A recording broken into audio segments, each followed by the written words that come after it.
But day again, critters, it is more Monsters of Wildemount unboxing time here. Hi, my name is Ted, this is Nerd Immersion, and the Wizkids team, in conjunction with the folks at Critical Role, have put out a new line of minis.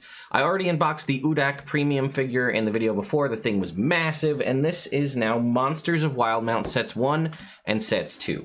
Each one of these looks like it has, what do we got? Oh, we have a different amount of different monsters. These also look like they are the creatures that were in Explorer's Guide to Wildemount. That would make sense. These are officially branded Dungeons & Dragons minis. Wizkids has a license with D&D, and as far as I can tell, just from a quick look, I see ones that I recognize, Nurglid, Moorbounder, and so on. So I think we're going to get into these today. I have an up-close rig, but these are available on June 2nd. So that is next week. That's coming very quickly. I believe there are links on Amazon where you can go get those. If that is true, I will put an Amazon affiliate link in the description. If you are kind enough to go use that link, I will benefit a small amount monetarily, but if not, you can go to your local game store or wherever you pick up minis. Yeah, and these, I'll get you the pricing information when we get to the end of these, but these look pretty sweet. The packaging, once again, continues with the kind of nice cream and sort of blue, kind of gives me like an ocean sort of vibe, and as you can see, it's got like the maps of Wildemount and stuff are kind of baked in here. These are definitely the best Wizkids box I think we've seen so far. So that's enough from me. Why don't we jump in close here and take a look. All right, folks, here we are up close on the minis. I'll start off with the smaller, medium-sized minis before we move into the larger ones. Reminder, we're doing set 1 here. Also, if you're unfamiliar, if you've never had Wizkids minis before, or you're new to minis in general, and you just want to pick these up, it will tell you what it is on the bottom of every mini. So you can always turn it over if you're unfamiliar here. So first up is the Core Spawn Crawler. And why don't we zoom in a little bit closer here and get you guys right up on this thing. And these look really good. Now, like I said, I don't know if, I mean, it would make sense if you were going to put more time and effort into paint jobs and sculpts on anything that you were producing. I would say Critical Role is probably the way to go about it, just because we all know Critical Role is super popular, and you might get a crossover from folks. Now, I'm not going to say that everybody that watches Critical Role buys minis, or sorry, not that everybody that Critical Role plays Dungeons & Dragons, but there may be people who are fans of Critical Role who don't play D&D or don't DM and want to just go out and buy these minis as a collector's item to have on the shelf. But look at these. I mean, this is really nice. I don't see much really in the way of like poor paint jobs or mold lines here. And from the art that I remember seeing, this is pretty much right spot on. All right, next up we have the Husk Zombie. Now I know they definitely encountered these. These were sort of the Critical Role sort of fast 28 day later zombies that they encountered at least at one point in Campaign 2. These have also been featured here on the channel in a couple of my top 10 videos, specifically the lethal under CR4 monsters, as these guys are fast, they do a lot of damage, and certain ones of them, I can't remember if it's all of them, blow up when they die. So, again, it's a zombie mini, but this could be used for a variety of different things if you needed it to, and it looks pretty good overall there. All right, next up we have a Core Spawn Seer. Now, this one's pretty cool. I'll back this up a little bit. Definitely gives me, I'm getting like some Ben 10 Destiny vibes, which you can see you've got all the little tiny feet and claws on there. I'll grab something, we can point these out. These tiny little claws on the bottom there and the little nodules on the leg. The face has that kind of weird, I don't even know what you'd call that kind of pattern on the face there, but we've got some translucent, and if you know anything about me, I love like translucent magic effects. And you have that right there on the staff, the head of the staff there. And look at this tattered cloak in the back with the holes actually ripped open in it is pretty neat. And I don't think we've seen something like this that's done this well. And you can see there's a little bit of accent lines, some light blue and things there, as well as the kind of crystals spawning out of the shoulders. All in all, very well done. We've got a Shadowghast, which, again, we'll get this to catch up here for us. Maybe.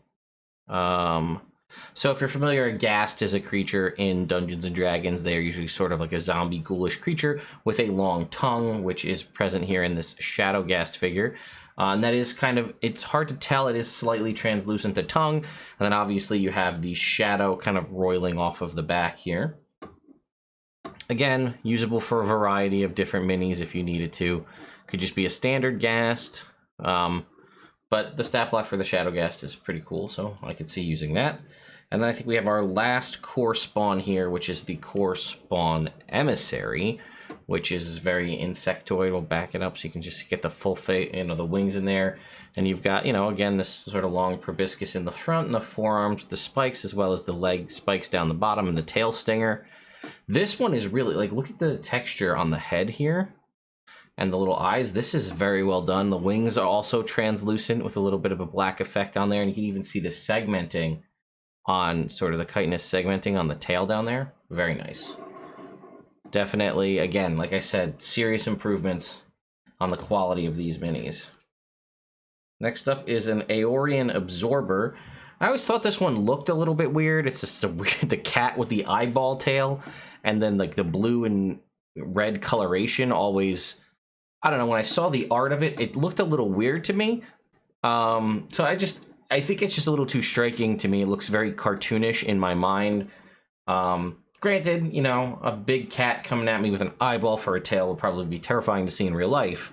But, when you compare it to, something like that, one seems more threatening to me than the, pretty color kitty with the eyeball tail.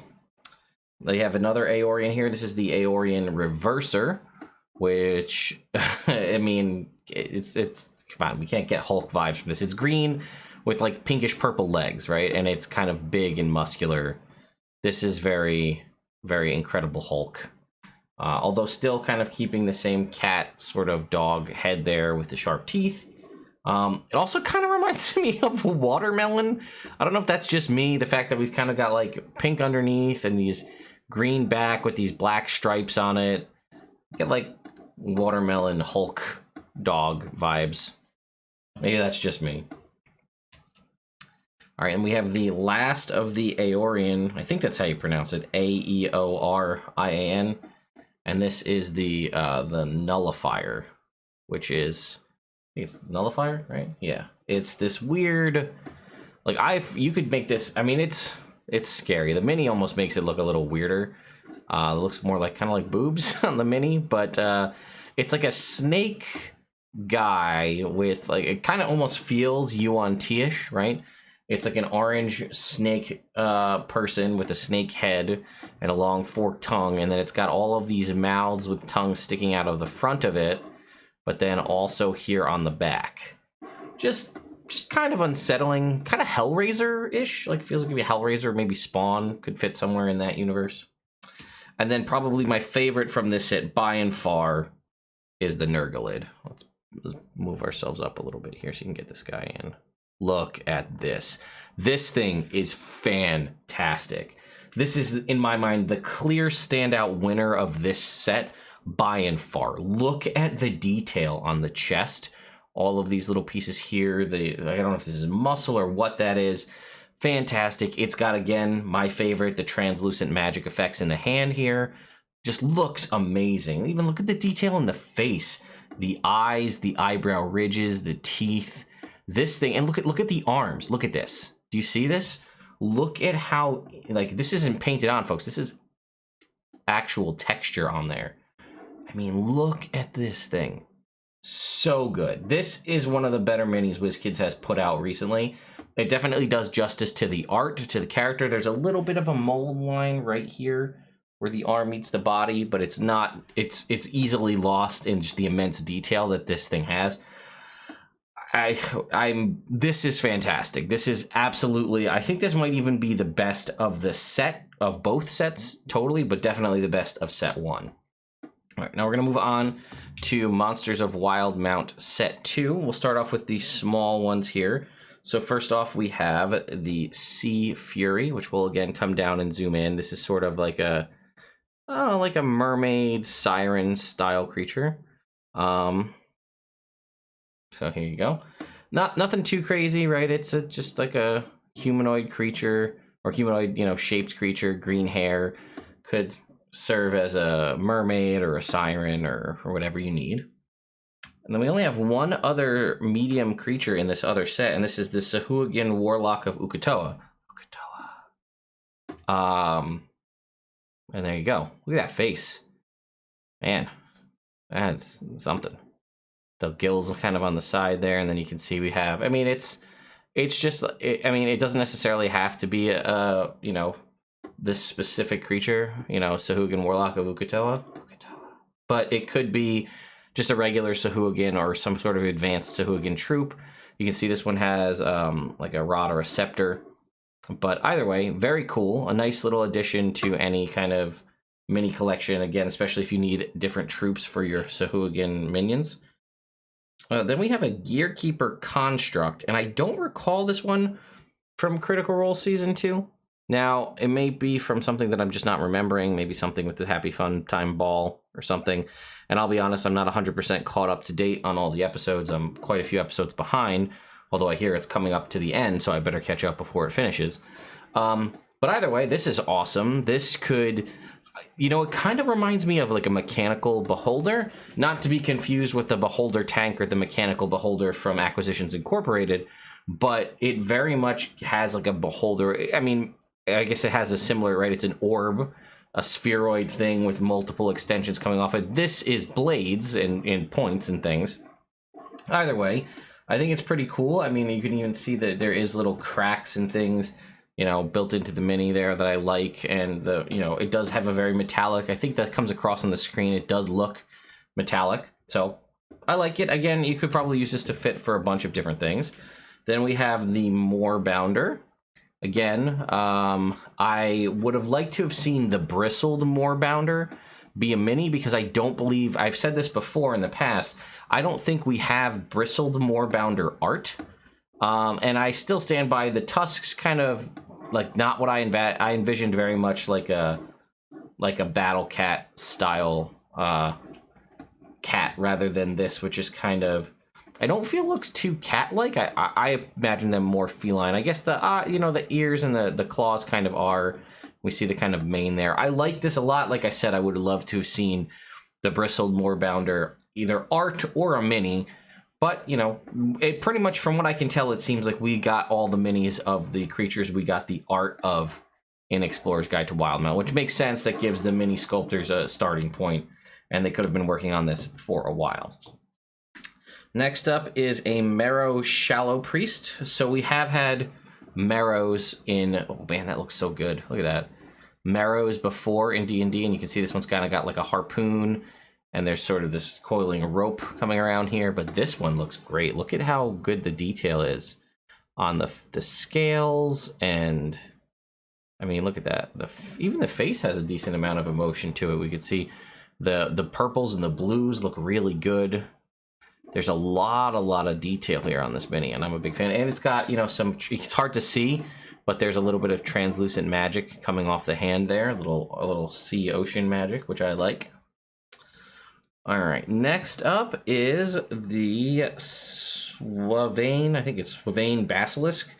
There's really cool art of this, and this guy's a big guy. We zoom ourselves out a little bit, we can get a good look at him here. And we have the, you know, bursting up out of the water. So, and this, again, I wonder, like, they did use for these minis, and I mean, again, that's because of the art, but a lot of, like, bold color choices, like this kind of sea creature being, like, a bright yellow, and obviously this could fit any kind of sea-bearing, you know, Leviathan-type creature you might need. I like the kind of, there's, like, pearlescent kind of metallic paint on the eyes. I don't know if that's coming through on the camera or not, but either way. Very nice. And again, the standout winner for me in the set number 2 is the Gloomstalker. I can zoom ourselves out a little bit to get the full effect here, but look at this. We've got all of this kind of like shadow gloom smoke coming off the sides of the arms. And I mean, again, this could be a wyvern, something else to fit into your collection, but I think this one is just great. As a fan, you know, and someone who watched all of Campaign 1, Gloomstalkers had presence in a couple of different spots there, so I'm a big fan of these. I think they look great. So there you go, folks. That is both Monsters of Wildemount sets. So why don't we just do a little kind of glamour shot here as I talk through the end, and we'll put them all on the base so you can get an idea of what we're looking at if you were to buy both. I said I would give you the pricing information. They are both going to run you each $59.99. So that is a full set. One of the each will run $59.99. So you'll have to get both if you want to have them all. And again, these are not available in like blind boxes or separate. You'll have to pick them all up as a set if you want to have them all. So, but the benefit is you're not, you know, going to be stuck dealing with blind box minis hoping you get what you want. You know exactly what you get, but as part of that, you are going to pay slightly more. So there are a lot of cool minis in this set, a lot of unique sculpts you probably haven't seen before, and you know, your players may not have seen before because they are unique to the world of Wildemount and Critical Role. Actually, don't think I'm going to be able to fit them all on the base here. I'm trying. We're down to the wire. Fit them all here. So there you go, folks. So thank you again, everyone, for coming to check out this video. We'll back ourselves up. There you go. You can see all of the different minis there. I got to change the f-stop so we can get them all in picture there. But very, very cool and unique sculpts. A lot of interesting minis. I'm very excited about this. I wonder if this does... So I've been curious if they were going to do another Critical Role source book. You know, similar to what we saw with Explorer's Guide to Wildemount, but maybe another one for another region of Exandria. And I got to imagine that the amount of stuff they've been able to generate and, you know, the funds and things that came from Explorer's Guide to Wildemount, and then possibly now, if these minis do well, will we see a set of minis from the different heroes? And I mean, we do have 3 other boxes that I haven't gone over, which are the factions of Wildemount. And some of them do have characters that you'll recognize from Critical Role, like one of them has Pumat's Soul in it, for example. And you'll have other, you know, different characters from different regions that they've encountered in Echo Knight and a different kind of wizards and things like that. I think that probably, you know, there's a Volstrucker agent, but I think, you know, Pumat's Soul is the premier one that everyone knows. But if these do well, do you think they'll make minis of the Mighty Nine? Or, you know, will they go back and then do minis of, you know, of Vox Machina and some of the other characters from the previous campaign 1? I know the Tal'Dorei campaign guide did come out, and that was published through, I think, Green Ronin. So that exists and it's out there. I don't know if there's licensing why you can't go back and possibly, you know, print some of that stuff. But again, this would have to be a partnership with Wizards of the Coast. We've seen them do multiple sort of crossover books with their own Magic the Gathering setting. I imagine that's a little bit easier because Magic the Gathering is in-house and they own it. But let's be honest, Critical Role stuff prints money, right? Critters are, you know, avid fans. They love supporting the Critical Role team in any way. You know, it's the most popular D&D show out there. You mean, there's tons of resources and things there. So I think Wizards of the Coast would be a poor choice for Wizards of the Coast to not attempt to make a second source book, more minis.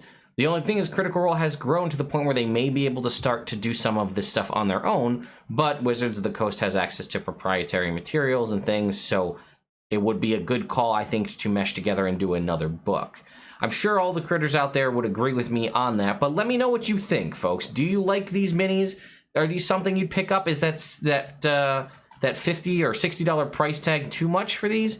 You know, I mean, you could spend, you know, about the same amount on a handful of blind box minis and take, you know, risk it, see what you can get.